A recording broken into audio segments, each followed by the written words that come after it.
Oui, Monsieur le Président, chers collègues, donc la question soulevée par nos collègues communistes dans cette motion nous semble extrêmement importante et nous rejoignons leur position sur ce sujet.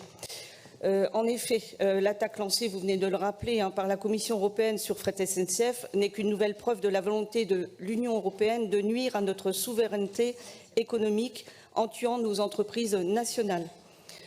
Après avoir imposé l'ouverture à la concurrence des transports publics, dont nous avons longuement parlé hier, voilà qu'elle s'en prend au fret, précisément au moment où celui-ci semble sortir la tête de l'eau, et cela nous semble parfaitement incompréhensible. En réalité, la Commission déraille complètement, c'est le cas de le dire, sans jeu de mots.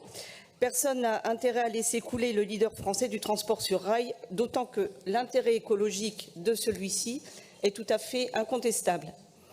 À savoir qu'un trait de marchandises permet d'éviter une quarantaine de camions sur les routes.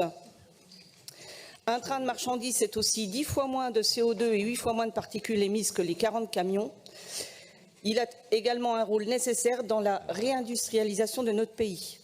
Donc les considérations économiques apportées par la Commission européenne sont donc tout à fait hors de propos, à notre sens.